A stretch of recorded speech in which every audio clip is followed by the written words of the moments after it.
आज तपाई कर्णालीवासी पार्टीका नेता कार्यकर्ता र आदरणीय जनसमुदायको अगाडि उभिएर यो सन्देश सभामा केही विचार राख्दै गर्दा त्यति बेला कर्णाली प्रदेश र सुदूर पश्चिमका कमरेडहरूले एकता तुरुन्तै गर्नु पर्यो, ढिलो गर्नु भएन भन्ने सुझाव दिनु भएको थियो र उहाँहरूले भन्नु भएको थियो एकता गर्दा सुदूर पश्चिममा पनि र कर्णाली प्रदेशमा पनि हामी एक नम्बर पार्टी बन्छौं भन्ने विश्वास पनि उहाँहरूले दिलाउनु भएको थियो। आज हामी यो पार्टी एकता सन्देश सभामा सुदूर पश्चिमबाट सुरु गरेर अब सेकेन्ड लास्ट भने पनि भयो, भ्याली बाहिरको अन्तिम भने पनि भयो, यो कर्णालीको सभामा आइपुग्दा जनताको जस्तो उत्साहपूर्ण उपस्थिति देखा पर्यो धनगढी र आज यो सुर्खेतको वीरेन्द्रनगरमा, यसले खाली एक नम्बर पार्टी हुने मात्रै होइन, सुदूर पश्चिम र कर्णालीमा हामीले एउटा नयाँ इतिहासको रचना गर्न सकिन्छ, समाजवादी क्रान्तिको सुरुवात गर्न सकिन्छ भन्ने सन्देश तपाईहरुले दिनुभएको छ। म तपाईहरु सबैप्रति हार्दिक आभार प्रकट गर्न चाहन्छु र तपाईहरु सबैलाई बधाई भन्न चाहन्छु। तपाईहरुले साँच्चै एउटा नयाँ इतिहास रचना गर्ने संकल्प गर्नु भएको छ। हामीले यी सभाहरूलाई खाली प्रचारात्मक सभा मात्रै होइन, हामीले विगतमा गरेका कमी कमजोरी को आत्मसमीक्षा गर्ने, आत्मालोचना गर्ने र आगामी दिनमा नेपाली जनतासँग एकाकार भएर एउटा सुशासन युक्त, भ्रष्टाचार मुक्त अनि आर्थिक रूपले समृद्ध, सामाजिक विभेदको अन्त्य गरेर सामाजिक न्याय सहितको समाज निर्माण गर्ने हामी त्यो उद्देश्यका साथ तपाईहरुको अगाडि एकातिर आत्मसमीक्षा गर्ने र अब आइन्दा हामी विगतका कमी दोहोरिन दिने छैनौं भन्ने संकल्प गर्ने सभाको रूपमा पनि हामीले सभा गर्यौं। तपाईहरुले देखिरहनु भएको छ धनगढीबाट सुरु भएको सभाको प्रक्रिया जनकपुरमा जाँदा एउटा उत्कर्षमा पुग्यो। मधेसमा जहाँ सबभन्दा बढी जनसंख्या केन्द्रित छ त्यो ठाउँमा भएको सभा असाधारण र ऐतिहासिक प्रकृतिको रह्यो। आज बिहान मात्रै मेरो मधेसका केही नेता साथीहरूसँग त्यसको समीक्षा भएको थियो र त्यसले अब मधेसमा नेपाली कम्युनिस्ट पार्टीको विजय अभियानलाई कसैले रोक्न सक्दैन भन्ने भाष्य तयार भयो भन्नु भएको थियो। मैले उहाँहरूलाई बधाई भनेको थिएँ। आज कर्णाली अन्यत्र भन्दा यो अलिकति भौगोलिक रूपले अहिले पनि अप्ठ्यारोमै छ, धेरै टाढा टाढाबाट आउने कुरा सहज छैन, तर पनि तपाईहरु जुन उत्साहको साथ, जुन स्पिरिटको साथ यहाँ उपस्थित हुनु भएर यति धेरै नेताहरूले बोल्दा पनि तपाईहरुले अहिलेसम्म धैर्यतापूर्वक सुनिराख्नु भएको छ, यसले हामीलाई एउटा प्रेरणा प्राप्त भएको छ कर्णालीबाट। म कर्णालीलाई अहिले अरु लामो व्याख्या नगरिकन के भन्न चाहन्छु भने कर्णाली हाम्रो इतिहास हो, हाम्रो सभ्यताको धरोहर पनि हो। सिधा सभ्यता हामी सबैलाई थाहा छ, त्यहाँबाट कसरी देशभरि एउटा नयाँ संस्कृति, एउटा नयाँ भाषा, एउटा नयाँ प्रक्रियाको सुरुवात कर्णालीबाट भएको थियो। यस्तो गौरवशाली इतिहास र सभ्यता बोकेको कर्णाली शासकहरूको विभेदको नीतिका कारणले पछि पारियो। म कर्णालीलाई यस अर्थमा पनि सम्झिन चाहन्छु, हिजो जनयुद्ध र जनआन्दोलनमा हजारौं शहीदहरू, बेपत्ता योद्धाहरू, घाइते अपाङ्गहरूले त्याग, तपस्या र बलिदानका कीर्तिमान कायम गरेर कर्णाली वीरताको प्रतीकको रूपमा तपाईहरुले स्थापित गर्नु भएको छ। त्यसको लागि पनि म कर्णालीवासीलाई सम्मान गर्न चाहन्छु र त्यो वीर गाथा कोरेकोमा तपाईहरुप्रति अभिनन्दन पनि भन्न चाहन्छु। कर्णाली हामी फेरि प्राकृतिक सुन्दरताको दृष्टिकोणले र यहाँको प्राकृतिक साधन स्रोतको दृष्टिकोणले पनि नेपालको एउटा वैभव प्राप्त प्रदेश हो कर्णाली प्रदेश। यहाँको जडीबुटी, यहाँको जल विद्युतको अपार सम्भावना, यहाँको विकास र पर्यटन सबै क्षेत्रमा क्रान्तिकारी ढङ्गले परिवर्तनको सम्भावनाको प्रदेश पनि हो कर्णाली। त्यसकारण हामीले सुदूरपश्चिममा भन्यौं त्यसको ऐतिहासिकता र महत्त्व के हो र हामीले कर्णालीमा पनि भन्दैछौं यसको ऐतिहासिक विरासत र यसको महत्त्व के चीज हो भन्ने कुरा हामीले अहिले गम्भीर अध्ययन गरेर यहाँका सबै सम्भावनाहरूलाई अधिकतम सदुपयोग गर्ने भनेको समाजवादबाट मात्रै सम्भव छ र त्यो समाजवाद समुदायमा आधारित समाजवाद हुनेछ र त्यसको निम्ति हामीले एउटा नयाँ समीक्षा नयाँ संकल्प र हामीले उत्पादन र उत्पादकत्व वृद्धि गरेर देशभित्रै कृषिमा आधारित उद्योगहरू स्थापना गर्ने ठूलो संख्यामा रोजगारी सृष्टि गर्ने अपार सम्भावना पनि कर्णालीमा छ। हामी त्यही संकल्प लिएर तपाईहरुको अगाडि उपस्थित छौं। हामी नेपालको इतिहासमा पहिलो पटक म विशेष जोड दिएर भन्न चाहन्छु नेपालको इतिहासमा पहिलो पटक 16 वटा कम्युनिस्ट र समाजवादी घटक एकैचोटि एउटा पार्टीमा केन्द्रित भएर राष्ट्र जोगाउने संकल्प गरेको परिवर्तनको संकल्प गरेको विगतका गल्ती कमजोरी सच्याउने संकल्प गरेको एकमात्र पार्टी बन्न पुगेको छ नेपाली कम्युनिस्ट पार्टी। यो तपाई हामी सबैको निम्ति गर्व र खुसीको कुरा हो। यो भन्दा पहिला 2टा मिल्ने 3टा मिल्ने त हामीले धेरै पटक देख्यौं तर 16 वटा कम्युनिस्ट घटकहरू एकै साथ एउटै पार्टीमा आबद्ध भएर हजारौं हजारको मैले धेरै ठाउँमा धेरै प्रतिक्रिया सुनेको छु। धनगढीदेखि जनकपुर हुँदै अहिले कर्णालीसम्म आउँदाखेरिका सन्देश सभाहरूको बारेमा निकै रुचिपूर्वक अन्तर्राष्ट्रिय जगतले पनि मसँग के कसरी यस्तो सम्भव भयो यो त निकै ठूलो कुरा भयो भनेर बधाई दिनेको ताती छ। देशभित्र पनि मैले यसो भने कतिपय मानिसहरूलाई नमिठो लाग्न सक्छ। नेकपा एमाले भित्रका पनि थुप्रै नेता कार्यकर्ताहरूले हामीलाई बधाई भन्नुभएको छ। तपाईहरु 16 वटा कम्युनिस्ट हुनुभयो हामी पनि एकताकै पक्षमा छौं हामी पनि ध्रुवीकरण र रूपान्तरणकै पक्षमा छौं भनेर बधाई दिने साथीहरू कमरेडहरू धेरै ठूलो संख्यामा हुनुहुन्छ। मैले अहिले यो भन्दा बढी केही भन्न चाहन्न।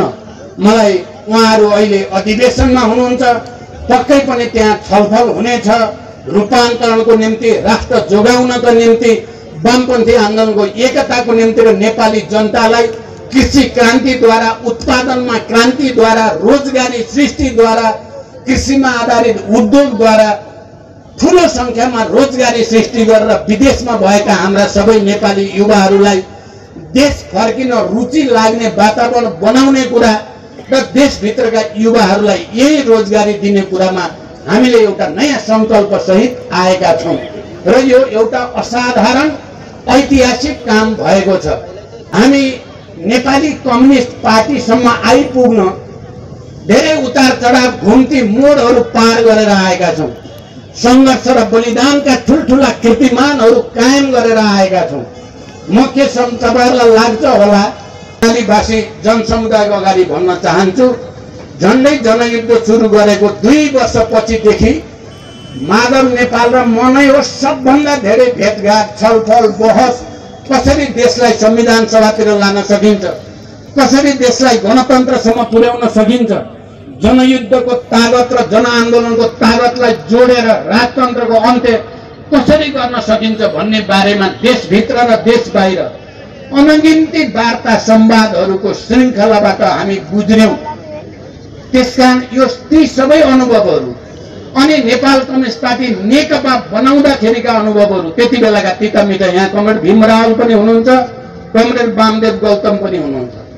तपाईहरुलाई यो कुरा थाहा होला हामी जनयुद्धको बेलामा आधार इलाकाका रूपमा रोल्पामा म हेडक्वार्टर थियो।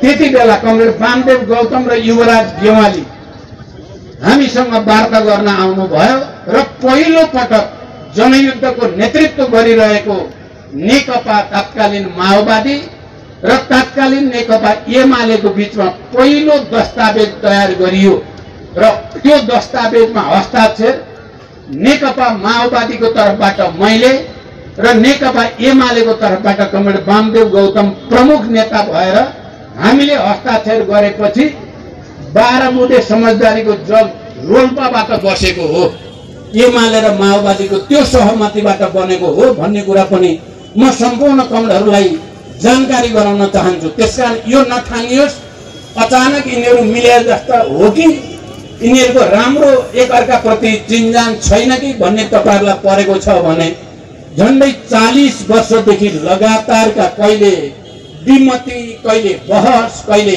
एकता, कहिले सहकार्य हुँदै हुँदै ती सबैको समीक्षा गरेर अहिले फेरि हामी समेत अन्य चाहिँ 14 वटा कम्युनिस्ट समाजवादी घटकहरू मिलेर नेपाली कम्युनिस्ट पार्टी बनाइएको छ।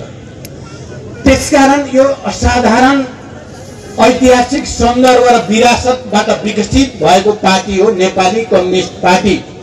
यसले संकल्प लिएको छ अब यो देशमा जेनजी युवाहरूले गएको भदौ 23 र 24 गते जे जस्ता घटनाक्रमहरू भए त्यसले हामीलाई एक हदसम्म पार्टीहरूलाई र नेताहरूलाई अझ यो परिवर्तनको नेतृत्व गर्ने जनयुद्ध मार्फत, जनआन्दोलन मार्फत र अनि फेरि संयुक्त रूपमा पनि त्यसो गर्ने क्रान्तिकारी पार्टीहरूका निम्ति एउटा चुनौती बदलिने, सच्चिने या सिद्धिने भन्ने एउटा प्रश्न युवाहरूले खडा गरे।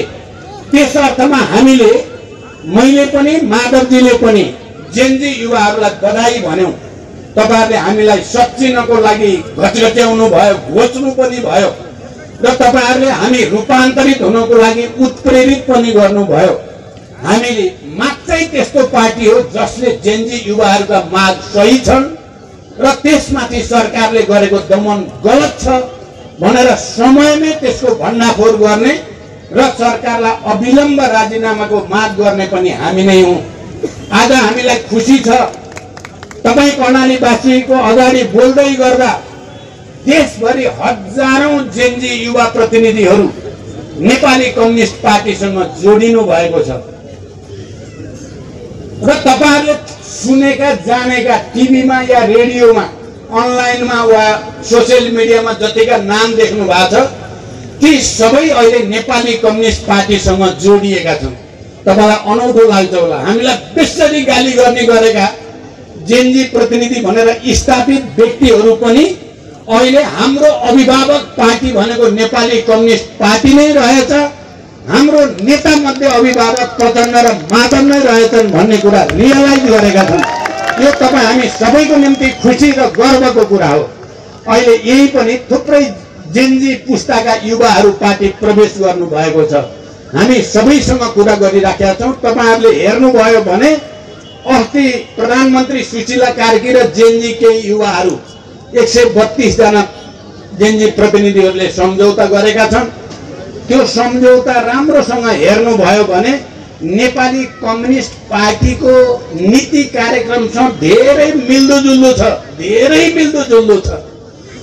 यस अर्थमा कतिपय आत्तिएका पनि छन्, यो त सबै नेपाली कम्युनिस्ट पार्टीतिर पो जाने भयो जेनजी जति त भन्ने भएर अलि आतंकित भएको पनि देखिएको छ।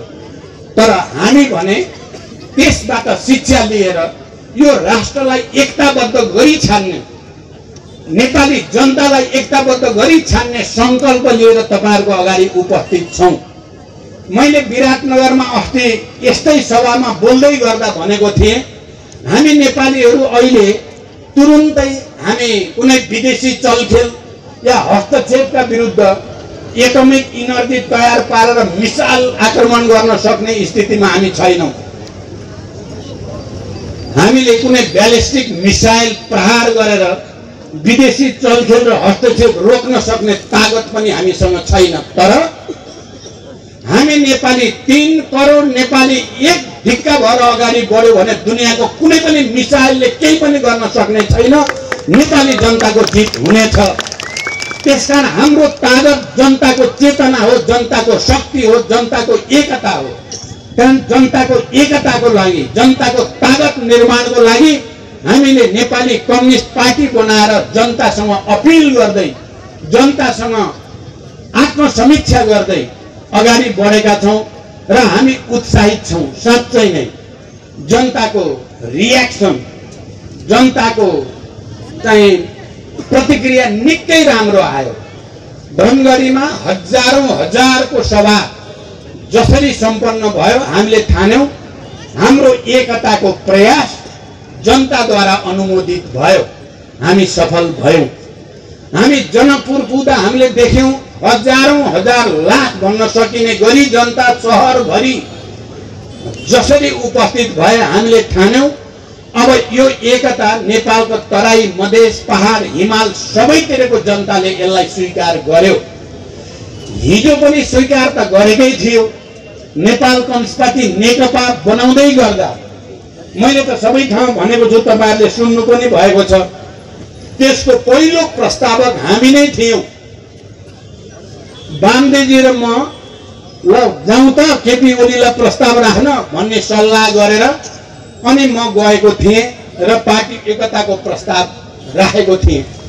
भयो पनि जनतामा निकै ठुलो उत्साह, अब समाजवाद सायद छिटै निर्माण हुन्छ, गरिबका दिन अब जान्छन्, शोषक सामन्तहरू सबै कारबाहीमा पर्छन् भन्ने आशा अपेक्षाले गर्दा नै जनताले झन्डै 2/3 मत दिएको पनि हो। तर कम्युनिस्ट पार्टीमा अझ विशेष गरी नेतृत्वको प्रश्न भनेको के चाबी हुँदो रहेछ। नेतृत्व सही भयो भने र विचार सही भयो, पहिलो कुरा त विचार सही भयो भने र दोस्रो कुरा नेतृत्व सही भयो भने नभएको शक्ति पनि आर्जन हुँदो रहेछ र एकपछि अर्को विजय हासिल गर्न सकिँदो रहेछ। विचार र नेतृत्व गलत भयो भने भएको शक्ति पनि बर्बाद हुँदो रहेछ। त्यही कुरा नेकपा नेपाल कम्युनिस्ट पार्टी नेकपा कालमा हामीले अनुभव गर्यौं। केपी ओलीको ठाउँमा अर्को कोही नेता भएको भए, त्यति बेला प्रमुख भएको भए या त्यसको ठाउँमा अर्को कोही प्रधानमन्त्री भएको भए के हुन्थ्यो होला, म कहिलेकाहीँ फर्केर हेर्ने गर्छु। त्यसो गर्दा नेपाल समाजवादतिर अगाडि बढिसकेको हुन्थ्यो। यो कुरा अघि माधवजीले भने जस्तै हामीले नेतृत्व गर्दा गरेका राम्रा काम पनि सम्झिनु पर्दछ, हामीले गर्न नसकेका कमी कमजोरी र सीमा पनि समीक्षा गर्नु पर्दछ। पहिलो चोटि गणतन्त्र नेपालको प्रधानमन्त्री हुँदै गर्दा हामीले मध्य पहाडी लोकमार्गको कुरा होस्, उत्तर दक्षिण कोरिडोरको कुरा होस्, थुप्रै विश्वविद्यालयको कुरा होस्, या गरिबको ऋण मिना गर्ने कुरा, गरिब किसानहरूको ऋण मिना गर्ने निर्णय हामीले गर्यौं। यो त राम्रो कुरा थियो। दोस्रो पटक हामीले लोड सेडिङबाट आक्रान्त भएको नेपाललाई लोड सेडिङ मुक्त नेपाल बनाउने ऐतिहासिक कार्य त हामीले पूरा गरेकै हो। यसलाई नराम्रो त कसैले भन्न सक्दैन। भलै अहिले कुलमानले गुण बिर्सेर जुन थालमा खायो त्यसैमा छेद हाल्न खोजेका छन्, तिनले त्यसो नगरून् भन्न चाहन्छु। कुलमानको बुद्धि फिरोस्, कुलमानको बुद्धि फिरोस्। यस्तो बैगुनी भएर तिनले पार पाउने छैनन्। नेपाली जनताले यसो गरे भने तिनलाई धेरै माफ दिन्छ जस्तो पनि मलाई लाग्दैन। मलाई जनताले बनाएको भन्ने कुरा दुई पटक प्रधानमन्त्रीको हैसियतले मैले टिपेर ल्याएर यो मान्छे राम्रो छ भनेर गरेको कुरा र उनले पहिला पहिला भनेको पनि फेरि प्रचण्डले हो मलाई बनाएको भनेको कुरा बिर्सेर अहिले लाज मर्नु। म यो भन्दा बढी भन्दिनँ बिचरा। त्यसकारण हामीले त्यो गर्यौं र तेस्रो पटक तपाईहरुले देख्नुभयो भ्रष्टाचारका विरुद्ध एउटा अभियान छेडियो। सुशासनका पक्षमा, सामाजिक विभेदका विरुद्ध नागरिकताको स्थिति के थियो तराई मधेसमा, हामीले ऐन बनाएर त्यसलाई समाधान गर्यौं। मिटर ब्याज पीडितहरूको के हालत थियो, हामीले ऐन बनाएर त्यसको समाधान गर्यौं। हाम्रा छिमेकीसँगको सम्बन्ध कति असन्तुलित थियो, हामीले सन्तुलित गर्यौं। 10,000 मेगावाटको सहमति तपाईहरुलाई थाहा छ। कर्णालीमा त्यसको अपार सम्भावना छ। हामीले वेस्ट सेती अगाडि बढाउन खोजेकै हो।